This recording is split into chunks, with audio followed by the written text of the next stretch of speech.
good to see some people coming back from last fall. It's great to see new faces here. And if anyone wants to turn their cameras on just to say hi to Nick, who's going to be our presenter today, that'd be amazing. Like John said, a lot of familiar faces on this call, which is amazing. I think we're going to have a great discussion. And so just to let you know, I'm the organizer. My name is Dr. Christina Semeniuk. I'm an associate professor at the University of Windsor.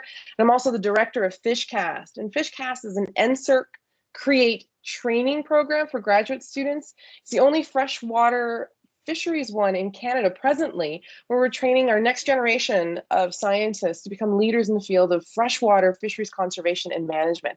And they're also here on our seminar today. But I would actually like to first welcome Dr. Nick Mandrak, who is our inaugural speaker of 2022. Dr. Mandrak, he's a professor in the Department of Biological Sciences at the University of Toronto, Scarborough. He's also director of the Professional Master's Program in Conservation and Biodiversity at U of T. Dr. Mandrak, along with his team, they study the biogeography, the biodiversity, and the conservation of freshwater fishes, particularly those that are endangered as well as invasive species. Dr. Mandrak's work is incredibly multidisciplinary. He works with social and physical science researchers, and he collaborates with a huge, broad range of NGO, Indigenous, industry, and government partners. Nick, are you still the co-chair of the Freshwater Fish Species Specialist Subcommittee, COSEWIC? Yeah, so you're still doing it. So again, amazing to have you as part of our team, as part of FishCAST. And as well, Nick is a research associate with the Royal Ontario Museum and the South Africa Institute for Aquatic Biodiversity. So again, really large range of interests and impacts. Again, that impact, Nick is such a huge leader in his field and has had such a wide-ranging impact through scientific articles and reports, as well as he's an author on the Atlas of the Freshwater Fishes of Canada. Plus, and Nick said he'll be talking to this about this more, he is also an author of the upcoming fully revised second edition of this book right here. Let me just see if I can, the Ontario. So everyone should be having, or probably already has the first copy in their library, either at home or at work. And if you don't, you should. And I'm not getting any kickbacks from this promotion. But it is an amazing resource. And we're so excited that the second edition's coming out with some changes, right, Nick, to the names, which leads us into what the talk is about. Dr. Mandrak is going to tell us, he's going to give a spin on what's in a name, but more specifically, what's in a fish name? And so can you please join me in welcoming Dr. Nick Mandrak, a FishCAST academic partner as well, to give his talk and seminar today. Welcome, Nick. Thanks very much, Tina, and thanks for the kind introduction. You went off script, but that's fine. And it looks like your field guide needs to get out in the field a little more. I'm not allowed to touch this one. Yeah, no, there's a one that I'm allowed to bring out, and then there's the pretty version. So okay. No kickbacks, remember, but I wouldn't mind having the next version for free. Okay, we may be able to work that out. Okay, just give me a second to share my screen.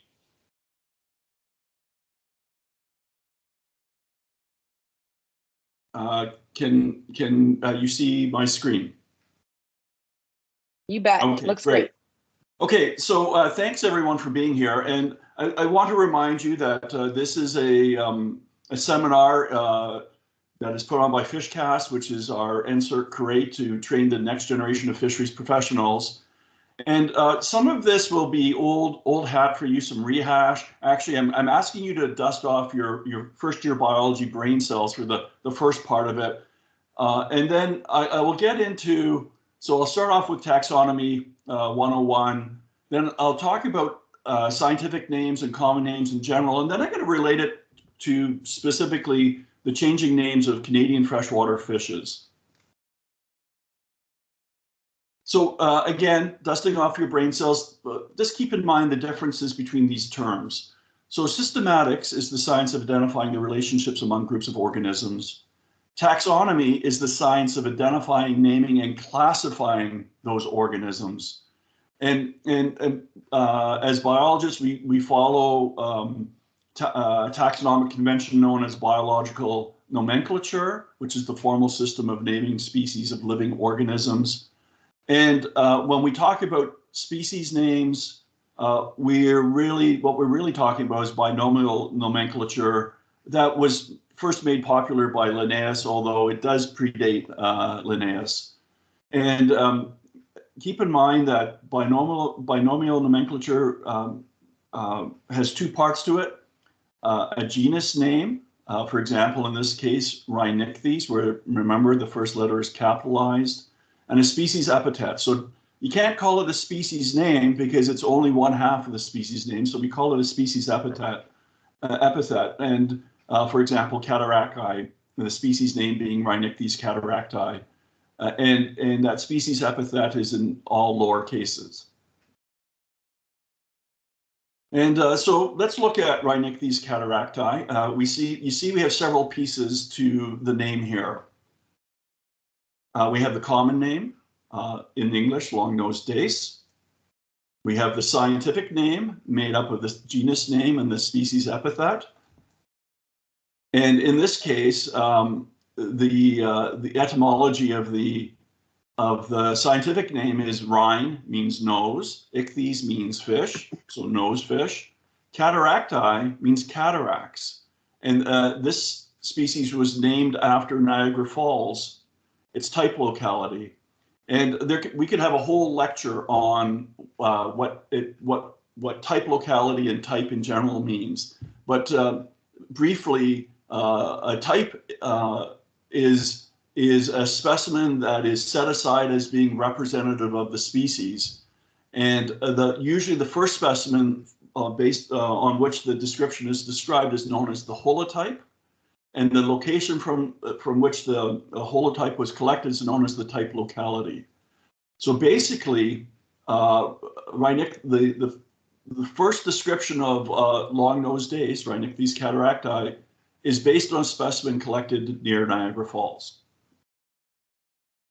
And pointing out that, yes, many of you know that Rhinichthyes cataracti has an overhanging snout that with a frenum where there is a lack of a crease between the lip and the snout. And so this scientific name is quite descriptive of the species. And then we have this part of the name. This is known as the authority. This is Valeni. I always have trouble with his name. Seni, is the authority. And so he's the person who originally described the species. And this is the year in which it was described. There is an important part to this name as well, and it's these parentheses. Hold on, I'm gonna get a pointer going here. It's these parentheses. The parentheses tell us something, and it's incredibly important that if we're using the authority, that we pay attention to the use of parentheses. If the authority and year is in parentheses, it means that the original description did not use this scientific name. It used a different scientific name. If it is not in parentheses, it means this is the original scientific name used when the species was first described. So the parentheses have very important meaning in taxonomy. And here's a reason. This is the reason why this species has parentheses around its scientific name. This is what it was actually initially named, Gobio cataracti. Then in 1850 it was renamed, and then in 1869 renamed again, and then Jordan and Everman called it Rhinichthyes cataracti around 1900. Well, 1900, and we've been using that name ever since. You may ask, why do names change? There's a variety of reasons why names might change. The most usual one is, even though we're not talking about systematics here, we're talking about taxonomy, the genus name actually infers relationships to other species. So as our understanding of the relationships between species evolve, species may be moved to different genera, and when they're moved, their name may change. And that's the case here. And I'll point out that I got this history of the name changes from Scott and Crossman, 1973, the Freshwater Fishes of Canada. And I specifically want to mention that, that seminal book, because Dr. Crossman told me sort of a funny story about when they were proofing the book. The technical editor decided to remove all the parentheses from around all of the authority names because he felt that Scott and Crossman had used them haphazardly and not in a standardized fashion. And then they had to explain to him what it basically told you. There's a reason for using those parentheses. And they had to go back through the entire 1,000 pages and carefully replace the parentheses where they were needed. And Dr. Crossman told me that story maybe 30 years ago, and it really stuck with me. Okay, let's talk a little bit about scientific names, and be aware we should never call them Latin names. Although they are Latinized, they're often derived from other languages, not just Latin. They could be derived also from Greek, indigenous languages, and so on. So we should never call them Latin names. We call them scientific names. And as I'm sure most of you are aware, they should be italicized or underlined when they are surrounded by regular text, but not italicized or underlined when surrounded by italicized text, for example, in a quote. So in this example, the Iowa darter Ethiostoma exili is very colorful because it's a quote, it's been italicized, but you would not italicize the actual scientific name. And this is basically to show that it is using a different grammatical convention. I don't want to go too much into qualifiers, but sometimes embedded in scientific names are these different abbreviations. And if you're interested in this, and I encourage you to go on Google these qualifiers and find out more about them. But I want to point out some ones that we actually use in Canada. So CF means compares with, that is, it's similar to but not the same as. For example, we use that for Salish sucker, which is only found in a small area of southern British Columbia. And Don McPhail has called it Salish sucker catastomus CF catastomus. That is, it's very similar to catastomus catastomus, but it's not. And that's what that CF is telling us. It still awaits a formal description and to be assigned a separate scientific name. Another one I want to point out is sensu lato, which means broadly defined. And this is because there's thought that the genus or species may not be monophyletic, or there's a poor type to support the species, or it's being used because there are multiple forms of the taxon, some of which do not match the original description. A good example of this, and this is an emerging issue in the Great Lakes, where there's a great debate right now as to whether or not all those ciscos in the Great Lakes are actually just one species with multiple phenotypes. So some people are starting to call the ciscos in the Great Lakes, including things like kai and deep short-jaw cisco and bloater, starting to call them Coregonus artidae sensu lato, so in the broadest sense. And interestingly, at the JASM meeting in Grand Rapids in May, there's going to be a Cisco taxonomy workshop. And at the end of the American Fisheries Society, American Society of Ichthyologists and Herpetologists Name Committee is going to be attending that. And at the end of the meeting, we're going to make come to a decision on whether or not the existing names for all of the ciscos in the Great Lakes are valid, or should we only recognize a subset or even potentially one species, Coregonus artidae sensu lato. So we're making a decision on that in the next couple of months because it's now becoming quite an issue in the literature. So you can see that sometimes there's parentheses in names. They're supposed to be used in terms of, in a similar sense to sensu lato, or broadly defined. We actually have one species in Canada in which it's used, but not in this way. And it's the Rocky Mountain sculpin has been termed Codus, quote unquote, bondi, after Carl Bond, one of the pioneering ichthyologists of Western Canada. In this case, it's placed in parentheses because that's what everyone thinks it is, but no one has formally described it as such. Okay, with scientific names, you can see these qualifiers sometimes, and here there's a couple of examples relevant to Canada. So I'll point out that there is a convention for scientific names, and for animals, including fishes, obviously. The naming conventions are based on the International Code of Zoological Nomenclature, or the ICZN code. And if you're interested in finding out more about that, you can see there's like over 13 chapters of rules on how to name species, how to scientifically name species, or give scientific names to species. You can go to their website.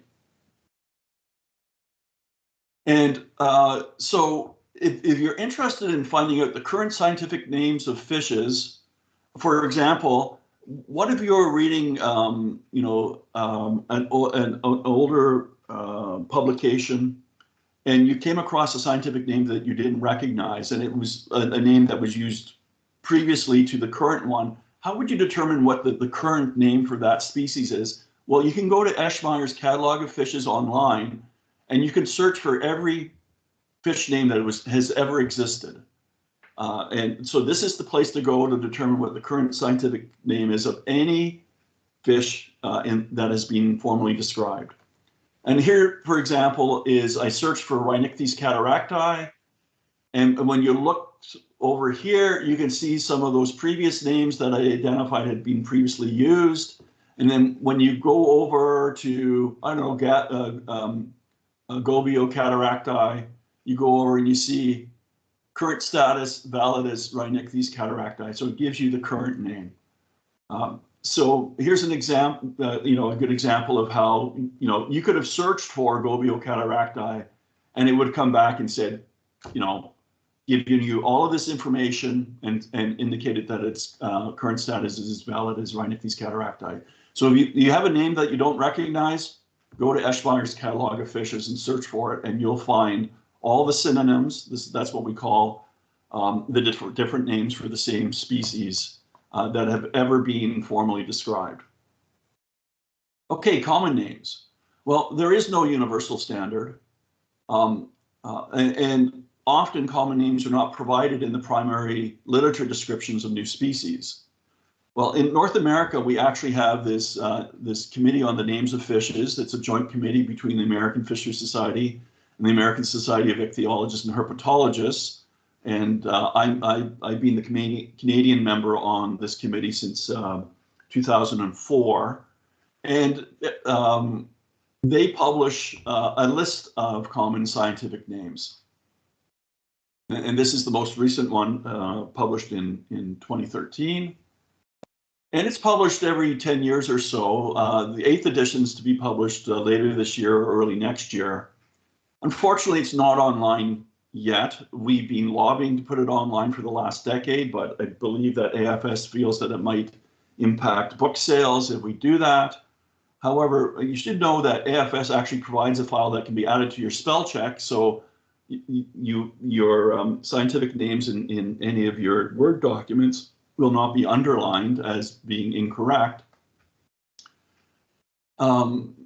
And the scientific names are added to this ongoing list based on new species in the primary literature published since the last edition. And again, we always check the Catalog of Fishes for the current scientific name. And common names are added based on new species in the primary literature published since the last edition as well. And if a common name is provided in the primary literature, we usually adopt it. If it's not provided, the names committee determines the English, French, and Spanish common names, depending on the distribution of the species. So for species found in Canada, the English and French common name is provided. For species found in the United States and Mexico, the English and the Spanish common names are provided. So I want to point out that we don't just make up common names willy-nilly. We actually have 18 principles governing the selection of common names. And I'm going to provide you some examples, actually quite a few examples, but I think important ones. So principle number 1 is only a single name can be used. So in past editions of the list, for Coregonus artodi, the names Cisco and Lake Huron have been provided, but in the most recent edition, in adherence to this principle, we only refer to Coregonus artodi as Cisco. Principle number 3, the expression common should be avoided. For example, white sucker should not be called common white sucker, and I know that it's commonly called that in Canada, but it should be called just white sucker. Principle number 5, common names in English shall be capitalized. This principle has only been adopted since the last edition in 2013. And I'll point out that we have about 10 members on the committee, and it was a split decision on the voting to whether or not to capitalize. And with those who don't want to capitalize, having I would call theoretical grammatical arguments for not capitalizing. That is, they are not proper nouns by definition. Whereas those who favored capitalization argued that it was beneficial for communication, particularly beyond the scientific community. So, for example, black red horse. Is it a red horse that is black, or is it the common name for Myxostoma duquesnei? Well, when we capitalize the letter of black, the first letter of black and of red horse, then it becomes a proper noun, and we know that it's referring to a species and not a red horse that is black. Names intended to honor persons are discouraged in that they are without descriptive value. So, although honoring people with scientific names is perfectly acceptable, our principle suggests that we should not do that with the common name. We do not assign common names to subspecies. So, for example, in our list, from a Canadian perspective, there's Asox americanus, the redfin pickerel. There is not Asox americanus, the redfin pickerel, as we call it in Canada, or Asox americanus vermiculatus, the grass pickerel. That differentiation is not made in the names list. The common name need not be intimately tied to the scientific name, and there's some good reasons for that. One of which is the common name is often more stable than the scientific name. I showed you how the scientific name changed over time with Rhinichthyes cataracti. So what if you actually called it the long-nosed goby? Well, it would now be incorrect. And we want stability in common names, so we're very reticent to change them, and therefore we do not think we should intimately tie them to a scientific name. Number 9, names shall not violate the tenets of good taste, and we have made name changes in the last edition as the result of this principle. And I would prefer not to repeat why we did that, but you can read the reasons why in the names list. Principle 11: Native American names or their modification are welcome, such as Oolacon, Cisco, Chinook salmon, and Mummichog. 14: Morphological attributes, color, and color patterns are desirable sources of names, as are 15 ecological characteristics. Sorry, a couple more, and they're going to get to some examples, but this 16 is an interesting one. Geographic distribution provides suitable adjectival modifiers unless they are poorly descriptive, geographically misleading, or obscure. In the interest of brevity, delete words such as lake, river, well, it shouldn't have riv in the beginning, river, sea, gulf, island, and so on. I'm going to give you an example. Dick Beamish in 1982 described a lamprey that was native to Cowichan Lake. The scientific name is now considered to be Anthosphenus macrostoma. So he proposed that it be called the Cowichan Lake lamprey, which in terms of our principle is too obscure. No one I bet most people in Canada have no idea where Cowichan Lake is, let alone people outside of Canada. Vancouver Island lamprey is not brief nor very descriptive of the actual location. Therefore, Vancouver lamprey has been used in Page et al. 2013, the most recent list. Now, Dick Beamish hates this name, and every time I see him, I know the first thing he's going to say. He's going to say, I hate that name. I can't believe you use it. And I tell him to write the names committee and we'll consider his objections. And I'm not kidding when every time I see him at a conference, several times in an airport, the first thing he talks about is Vancouver lamprey. And then 18, duplication of names for fishes and other organisms should be avoided already in general use. For example, we have species in Canada in the genus Ichthyobus that are referred to as buffaloes. And because that name has been used for over 100 years, we continue to use it, although it's shared with a mammalian group of taxa as well. Now, this one, I'm going to go back to Principle 10, colorful, romantic, fanciful, metaphorical, and otherwise distinctive original names are especially appropriate. I'll let you guess on what this is. It is the Dolly Varden, Salvelinus melma. I'm not sure if any of you are familiar with the origin of the name Dolly Varden. Well, it's actually a character from a Dickens novel, and a colorful character from a Dickens novel. And so we consider that to be a valid name and consistent with our principle of colorful, romantic, etc. Here's an interesting name related to this. So the pearl dace, Margariscus margarita, had a name change in our last edition, and in fact was split into two species. And the species that we have, basically, its distribution is largely restricted to Canada, is Margariscus nectribi. And we can't just call it the pearl dace anymore, because there's a pearl dace in the United States called Margariscus margarita. So we actually had to come up with a new common name for it. And given that it was largely found in Canada, and that we have this principle of colorful, romantic, fanciful, metaphorical, and otherwise distinctive original names are especially appropriate, I vigorously argued for double days. I thought, this is a slam dunk. And unfortunately, the committee voted it down. So we do not have a double days. What we have instead is a good old boring northern pearl days. Again, this is an example of how the committee votes on thinks carefully about our common names, and we vote on every name. And I think in this case, they made a mistake.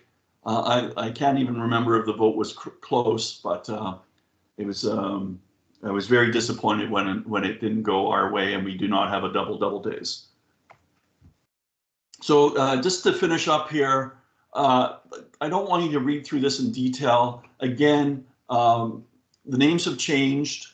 Many species names have changed since 1973 as the result of revised systematics resulting in revised taxonomy.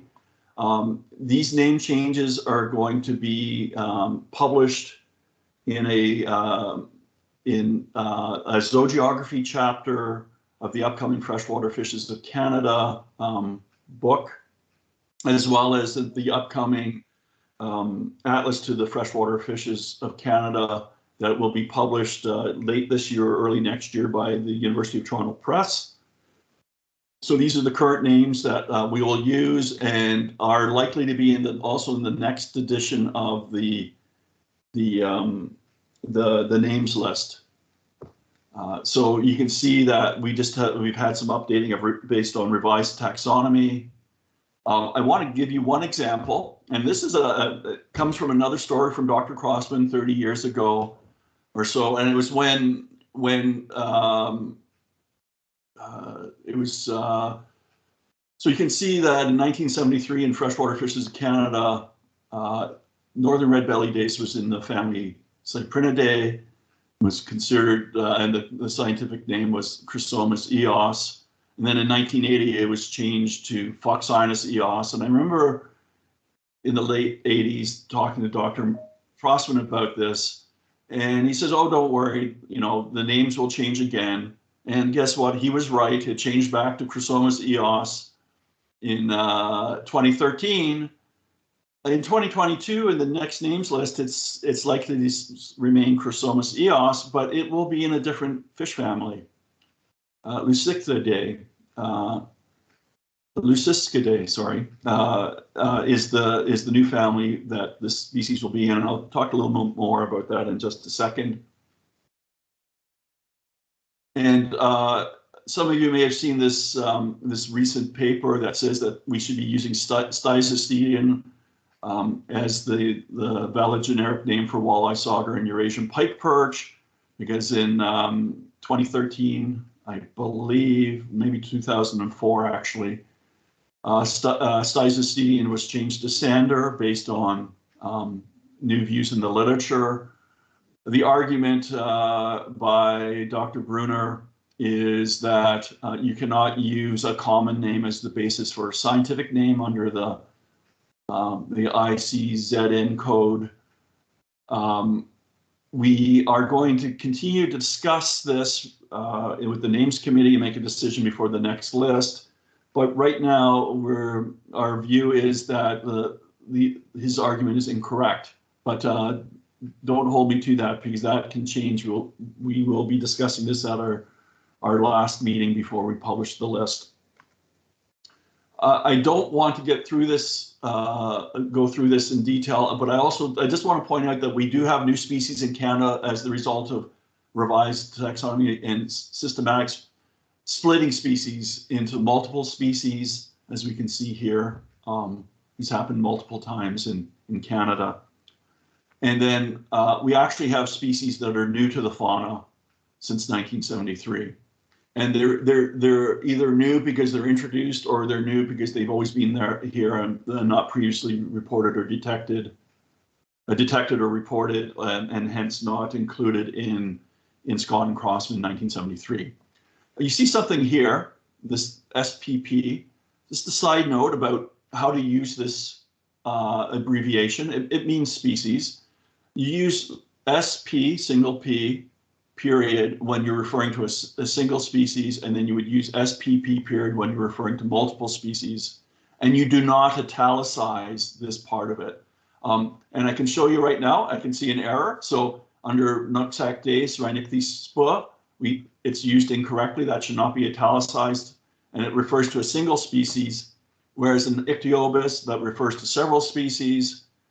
You can see it's correctly not italicized. Yeah, I meant to do that as an example.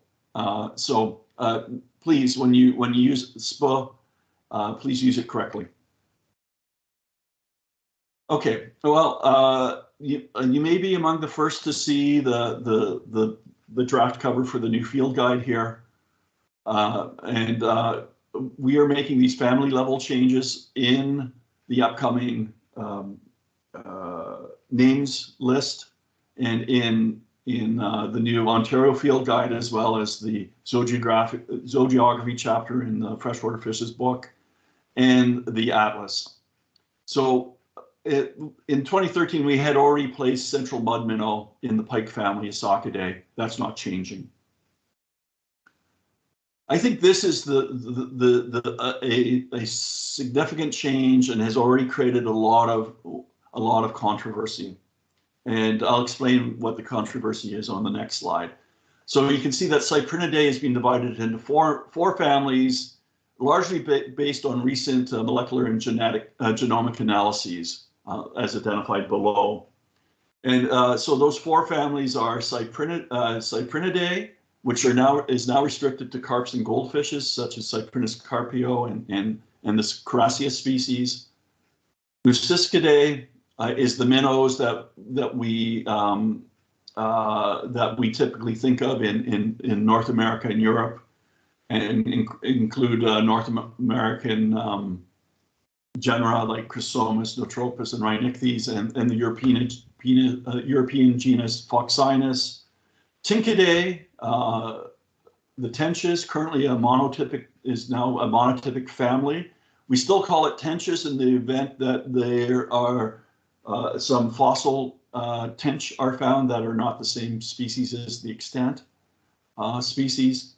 And then Xenocyprididae is the fourth family, which the names committee has decided to call xenocarps, and I'll explain this more in just a second. And they include the species that you probably better know as Asian carps, but not just Asian carps. There's another 145 or so species in that family. I'm just going to talk a little bit more about that on my penultimate slide, because this has been a little bit controversial. So Xenocyprididae is comprised of about 150 species native to Southeast Asia, and it includes 4 species of Asian carps invasive in North America. And in the past, the Names Committee has been asked to weigh in on whether or not the term Asian carp violates our principle of good taste. We said, well, we have no skin in this game because it does not refer to a monophyletic family. It is a sub-family level question. Well, when the Cyprinidae were divided into the 4 families, it now became a question for the Names Committee. So we had to decide what were we going to call Xenocyprididae. When we were coming up with the family common name, we considered the following. We felt that Asian is an appropriate geographic modifier. However, we recognize that the term Asian carp is considered offensive by some, and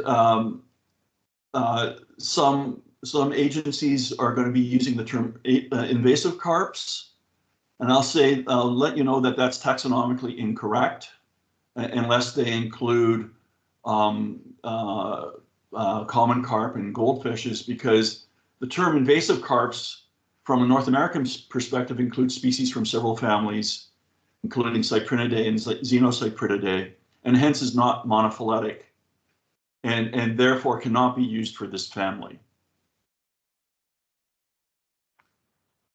Okay, last slide is related to my pet peeve. The use of the term fish versus fishes.